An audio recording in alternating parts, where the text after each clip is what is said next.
The ballroom shimmered under the soft glow of chandeliers, their light catching the sequins on my sapphire dress.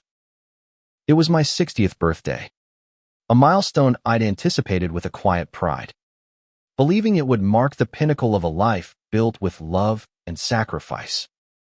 The room buzzed with the chatter of friends, colleagues, and family, their smiles warm, their voices a comforting hum. Yet, as I stood at the center of it all, a glass of champagne trembling in my hand, I felt an ache I couldn't name. Richard, my husband of 35 years, was nowhere to be seen. I scanned the crowd, my eyes darting past the familiar faces: our daughter, Emily, laughing with her husband, my old friend Clara, adjusting her shawl, the caterers weaving through with trays of hors d'oeuvres. I'd planned this evening meticulously, from the jazz quartet to the custom cake adorned with edible gold. It was meant to be a celebration of us, Richard and me, the life we'd woven together through decades of triumphs and trials. But as the minutes ticked by, a cold realization settled in my chest. He wasn't late. He wasn't caught in traffic or delayed by a last-minute call. He was gone. I forced a smile, nodding at a guest's compliment about the floral arrangements. But my mind churned. Richard had been distant lately, his eyes glazing over during our conversations, his evenings filled with urgent meetings. I'd chalked it up to Stress's company, Horizon Innovations, was navigating a turbulent merger. As his wife, I'd always been his confidant, the one who steadied him through storms. But tonight, as the clock struck 9 and the band transitioned to a slower melody, I knew something was wrong. "Mom, you okay?" Emily's voice broke through my thoughts. Her brow furrowed, her green eyes like her father searching mine. "Of course, sweetheart," I lied, squeezing her hand, just savoring the moment. She didn't look convinced, but let it go, drawn back into a conversation with her cousins. I slipped away, my heels clicking against the polished floor as I moved toward the balcony. The night air was cool, a stark contrast to the warmth inside. I leaned against the railing, staring out at the city skyline, its lights twinkling like distant promises. Where was he? My phone buzzed in my clutch. A text from Clara: "Check your email." "I'm so sorry, Eleanor." My heart plummeted. With trembling fingers, I opened my inbox. There it was. A message from Richard, sent just 20 minutes ago. The subject line was blank, but the words within seared themselves into my soul. "Eleanor, I can't do this anymore. I've been trying to find the right moment, but there's never a good time for this. I'm leaving. I'm with Jessica now. She understands me in ways I can't explain. I'm sorry for doing this on your birthday, but I need to be honest. You'll be fine, you always are. Richard, Jessica." His assistant, 20 years younger, with her sharp suits and sharper ambition. I'd seen the way she lingered at his side, her laughter too bright, her touches too familiar. I dismissed it, trusting Richard, trusting us. The champagne glass slipped from my hand, shattering on the stone floor. The sound was swallowed by the music drifting from the ballroom, but it echoed in my chest like a gunshot. I don't know how long I stood there, the world blurring through tears I refused to let fall. The betrayal wasn't just in his leaving, it was in the timing. The cruelty of choosing this night, this moment, to unravel everything we'd built. I'd given him everything: my youth, my loyalty, my heart. I'd raised our daughter, hosted his clients, smoothed over his mistakes. And now, at 60, I was alone. But as the shock ebbed, something else stirred a spark of defiance. I wasn't the fragile woman Richard seemed to think I was. I'd survived worse than this: the loss of my parents, the early years of scraping by, the sleepless nights when Emily was sick.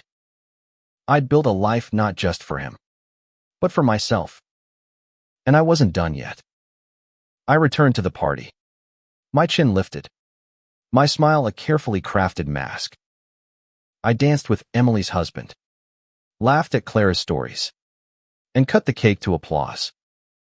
But beneath it all, a plan was forming. Richard thought he could discard me, leave me to fade into the background of his new life. He was wrong.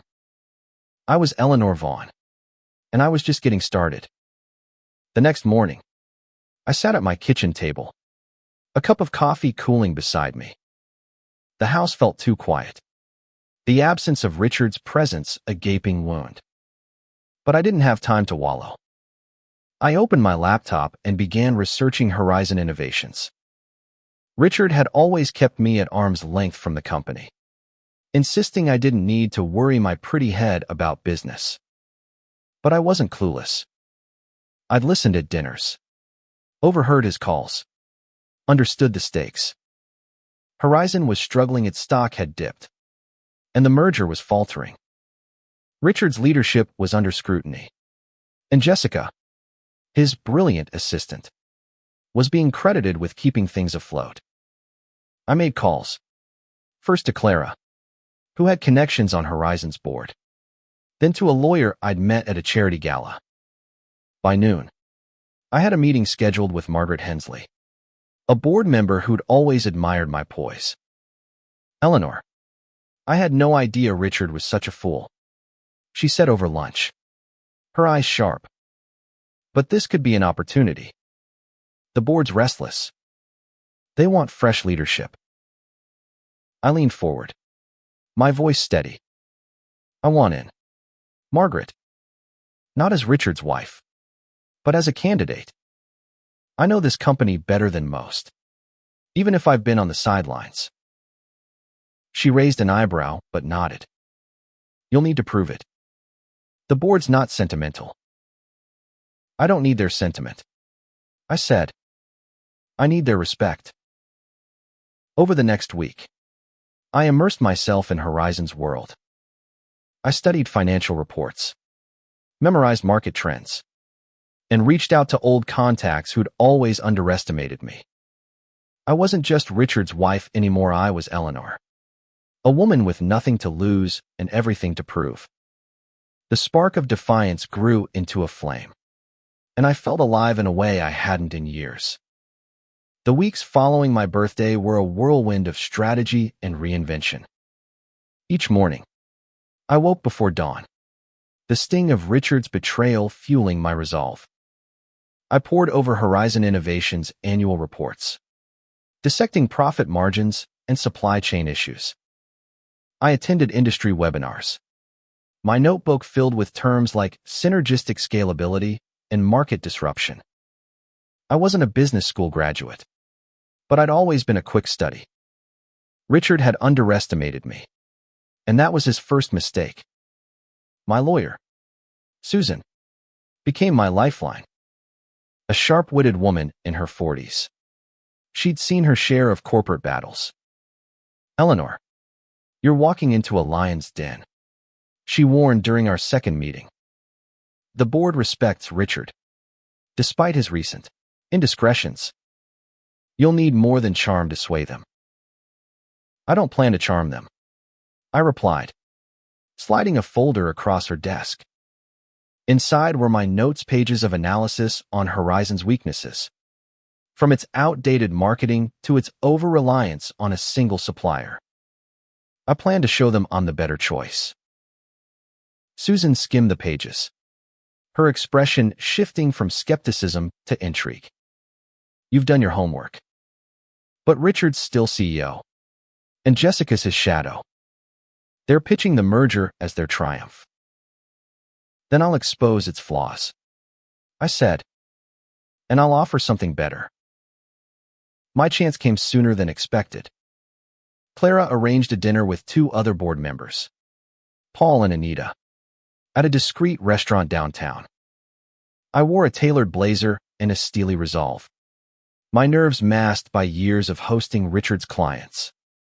As we sipped wine, I steered the conversation to Horizon's challenges. The merger's risky, I said, citing a recent dip in the partner company's stock. It's tying us to a sinking ship. We need innovation, not consolidation. Paul, a gruff man in his 70s, leaned back. Bold words. Eleanor. But you've never run a company. No, I admitted, meeting his gaze. But I've run a household, raised a daughter, and kept Richard's life in order while he built Horizon. I know what it takes to lead discipline, vision, and loyalty. Can you say the same for Richard right now? Anita, younger and more progressive, smiled faintly.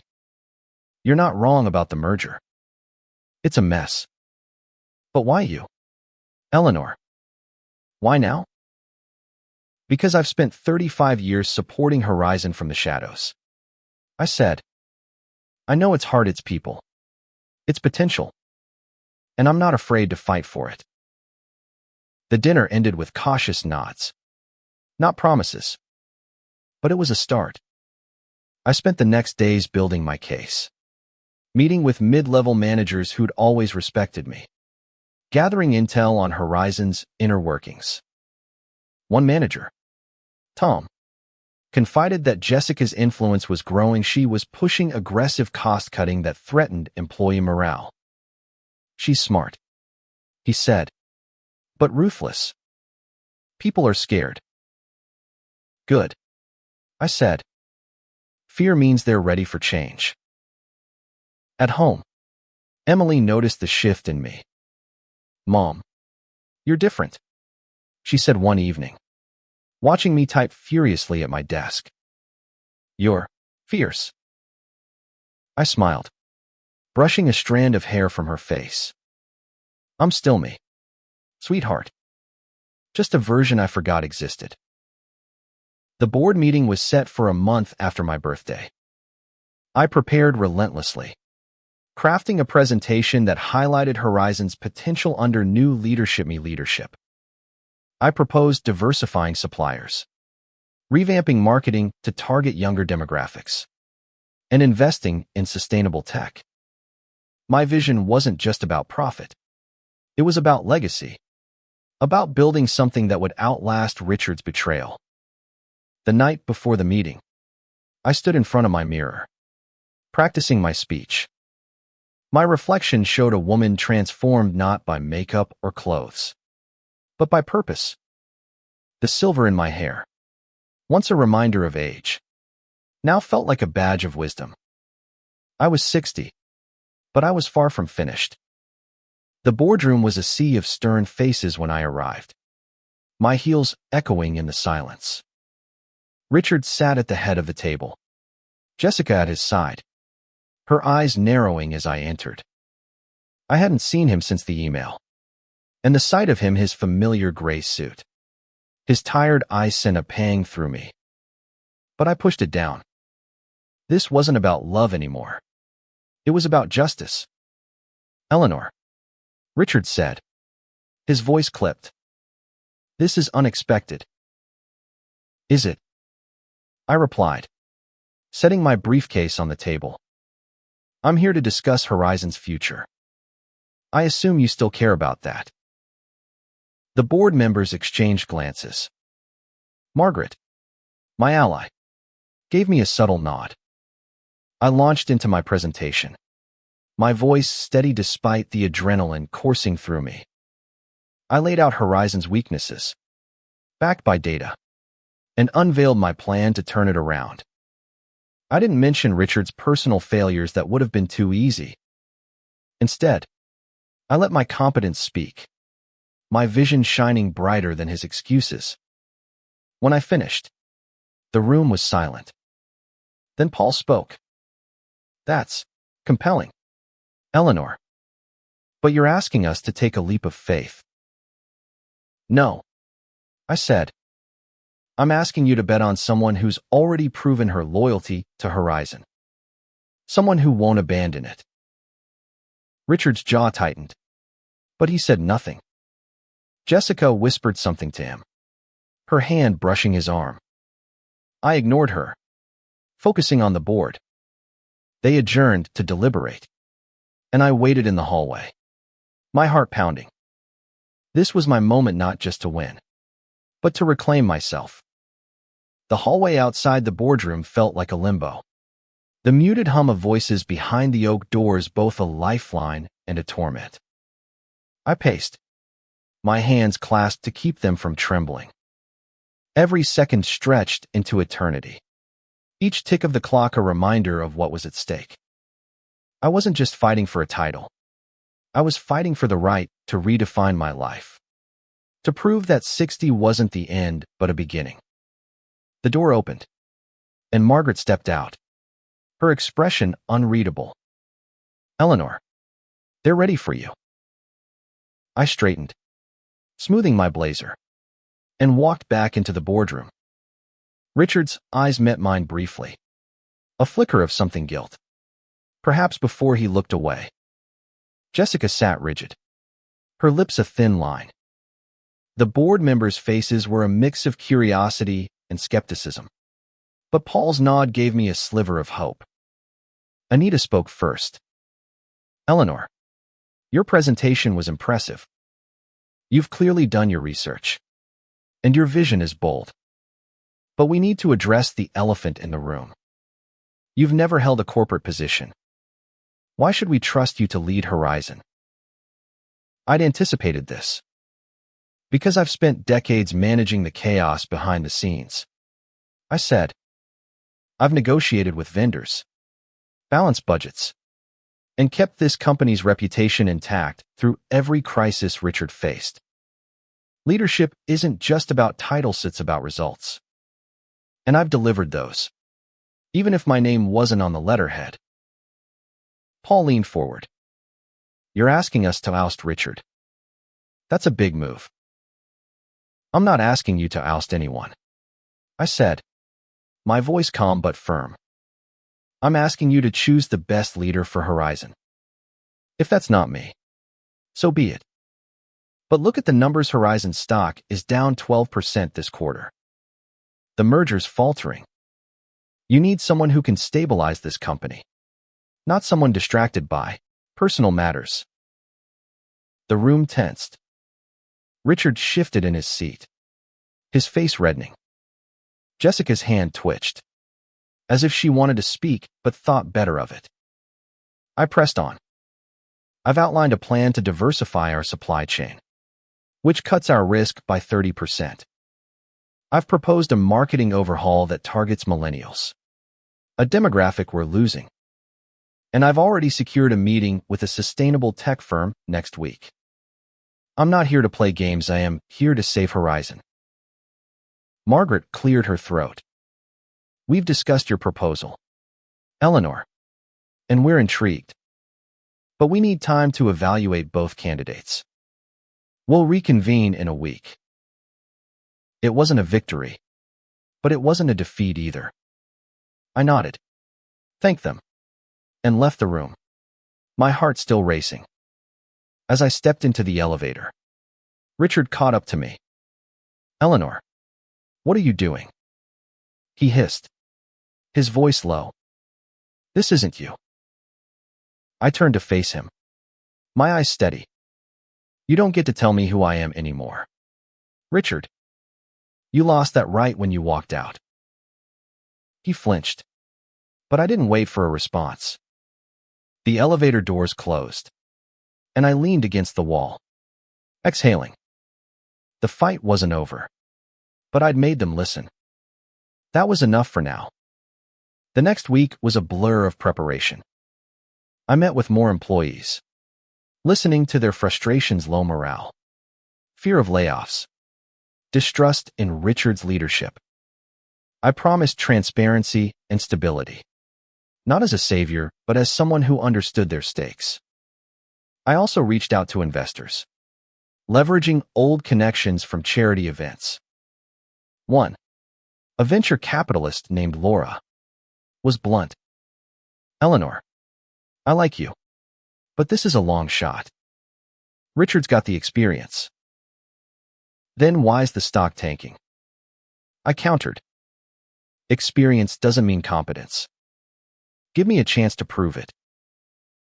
She agreed to attend the next board meeting. A small but crucial win. At home, Emily became my cheerleader, helping me refine my pitch. Mom, you're a badass, she said, grinning over pizza one night. Dad's going to regret this. I don't want his regret, I said. I want his job. The second board meeting was electric with tension. Richard presented first, his charisma undeniable as he touted the merger's potential. But his numbers were shaky, his confidence forced. Jessica's presence at his side only underscored his weakness. She was propping him up, and the board noticed. When my turn came, I didn't hold back. I dismantled the merger's flaws, citing data from a rival firm's collapse under a similar deal. I presented testimonials from employees, anonymous but powerful, about the need for change. And I ended with a personal note. I've given my life to Horizon, not as an employee, but as a partner. I believe in this company's heart, its people. Let me lead them. The board deliberated for hours. When they called us back, Anita's voice was steady. Eleanor, we've decided to appoint you as interim CEO, effective immediately. Richard, you'll step down pending a review of the merger. The room spun. Richard's face drained of color, and Jessica's mouth fell open. I stood tall, my voice steady as I thanked the board. Inside, I was trembling not with fear, but with the weight of what I'd just won. This wasn't just a job. It was my redemption.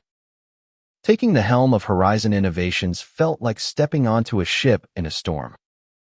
The board's decision to name me interim CEO sent ripples through the company, and the whispers followed me everywhere: offices, break rooms, even the parking lot. Some employees saw me as a savior. Others, a usurper. Richard's absence left a vacuum, and Jessica's sudden resignation announced via a curt email the day after the board meeting only deepened the chaos. I didn't have time to gloat. The company was bleeding, and I had 6 months to prove I could stop it. My first day in the corner office was surreal. The desk, once Richard's, was cluttered with his thinks a photo of us from our 20th anniversary, a stress ball I'd bought him during a rough quarter. I swept them into a box, my hands steady despite the ache in my chest. This wasn't about revenge. It was about survival. Horizon stock was still sliding, and the merger's collapse loomed. I had work to do. I called an all-hands meeting that afternoon. The auditorium was packed, faces a mix of curiosity and unease. I stood at the podium, my notes minimal. I didn't need a script to speak from the heart. I know many of you are uncertain. I began. You've seen turmoil, heard rumors. I'm not here to sugarcoat it. Horizon's in trouble. But I believe in this company, in every one of you. Together, we can rebuild. I outlined my plan: stabilize the supply chain, boost morale with transparent communication, and pivot to sustainable tech. Questions came fast: skeptical, probing. A young engineer asked about layoffs. No one's losing their job unless they choose to, I promised. We're leaner now, but we're stronger for it. The room didn't erupt in cheers, but I saw nods, a flicker of trust. It was enough. The next weeks were relentless. I negotiated with new suppliers, cutting costs without slashing quality. I met with marketing, pushing for a campaign that spoke to younger consumers: vibrant, eco-conscious, bold. I worked late. My office lit by the glow of my laptop, fueled by coffee and determination. Emily stopped by often, bringing takeout and encouragement. "You're killing it, Mom," she said one night, dropping off sushi. "But don't forget to sleep." "I'll sleep when we're profitable," I joked, though my eyes burned with fatigue. The board watched closely, their support conditional. Paul, the gruff skeptic, became an unlikely ally, impressed by my early wins of 5% stock bump after a key supplier deal. But challenges piled up. A major client threatened to pull out, citing instability. I flew to Chicago to meet them, armed with data and charm. "Horizon's not just a company," I told their CEO. "It's a vision. Stay with us, and you'll be part of something bigger." They stayed. At home, the silence was louder. Richard had moved out, leaving behind half-empty closets and memories I couldn't escape. He called once, his voice heavy. "Eleanor, I didn't expect this. You're incredible." I hung up without a word. His praise meant nothing now. 3 months in, I faced my biggest test, a shareholder meeting. The room was a sea of suits, their eyes sharp and unforgiving. I presented our progress, stock up 8%. New contracts signed. A sustainability initiative gaining buzz. But one investor, a silver-haired man named Gregory, wasn't impressed. "You're a placeholder, Mrs. Bond. Why should we bet on you long-term?" I didn't flinch. "Because I've turned this company around in 90 days. I said. "I've listened to employees, secured clients, and built a path to growth. I'm not here to fill a seat, I'm here to lead." The room murmured, some nodding, others unconvinced. I left the meeting drained but unbroken. That night, Clara came over with wine. "You're a force, Eleanor," she said. "But you're carrying too much alone." "I'm not alone," I said, thinking of Emily, the employees, even Paul. "I'm just the one steering." By the 5th month, Horizon was stabilizing. The stock climbed steadily, and media buzzed with stories of Eleanor Vaughn, the unexpected CEO. I didn't read the articles. I was too busy planning the next phase, a partnership with a tech startup focused on renewable energy. It was risky, but it aligned with my vision. I own a company that didn't just profit, but mattered. As the board's 6-month review approached, I felt the weight of every decision. I'd proven I could lead, but would they make me permanent? The night before the meeting, I stood on my balcony, the city skyline a reminder of how far I'd come. I wasn't the woman Richard had left. I was Eleanor Vaughn, CEO, and I was ready for whatever came next. The boardroom was quieter this time, the air thick with anticipation. 6 months had passed since I'd been named interim CEO, and today would decide my fate. I stood at the head of the table, my presentation polished, my nerves tempered by months of battle. The board members' faces were a mix of respect and scrutiny, their pens poised over notepads. Richard wasn't here. He'd been relegated to a consultant role, a bitter irony.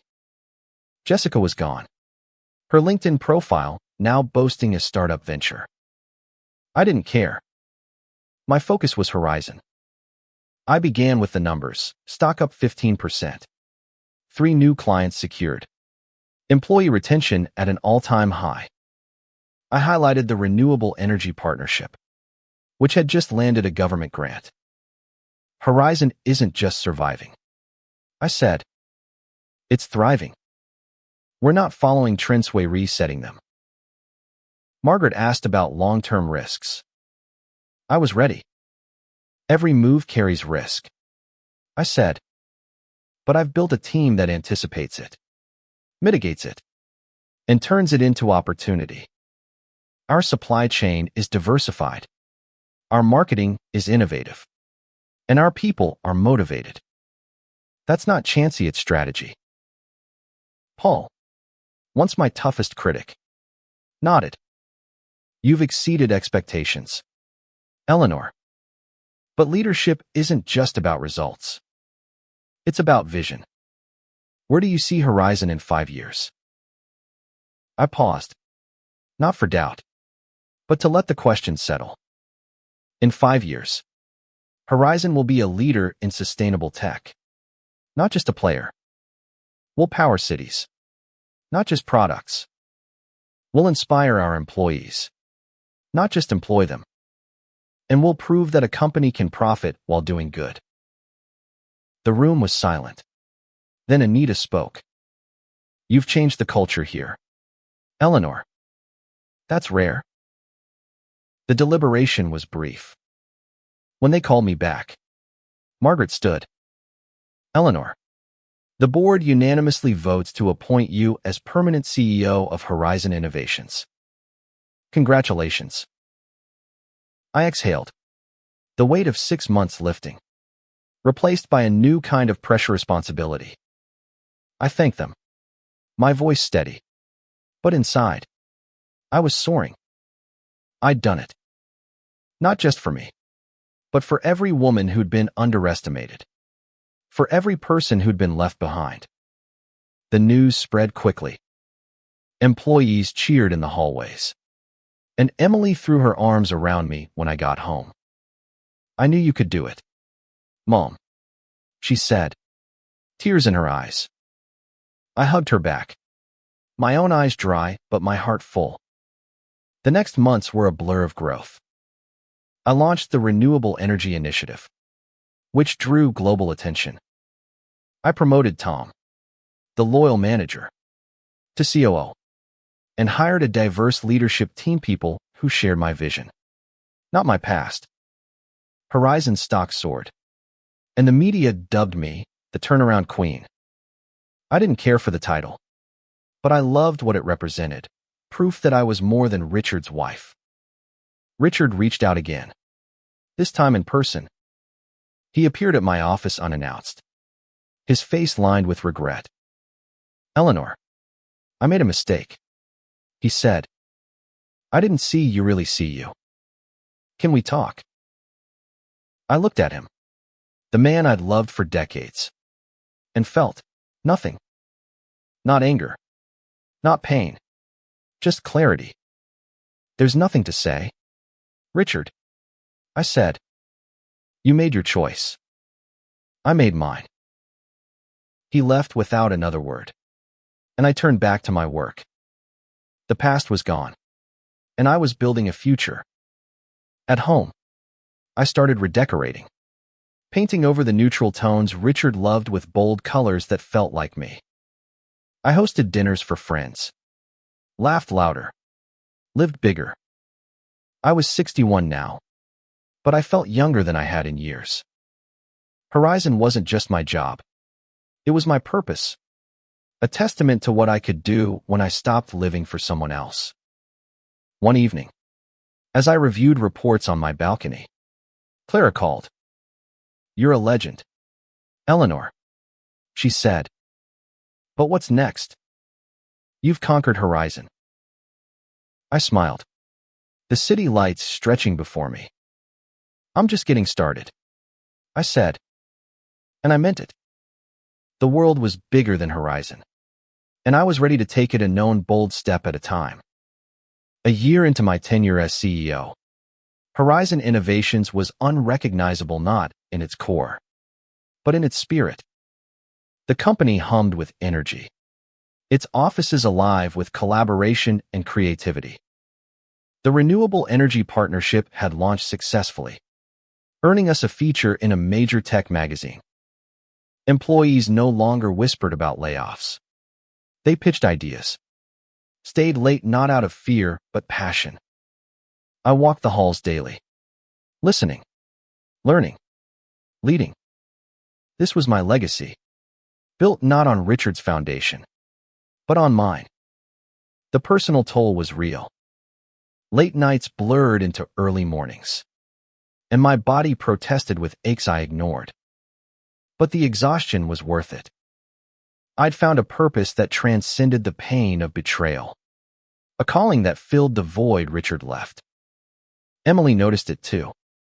"You're glowing, Mom," she said at a family dinner, her toddler giggling in her lap. "It's like you were born for this."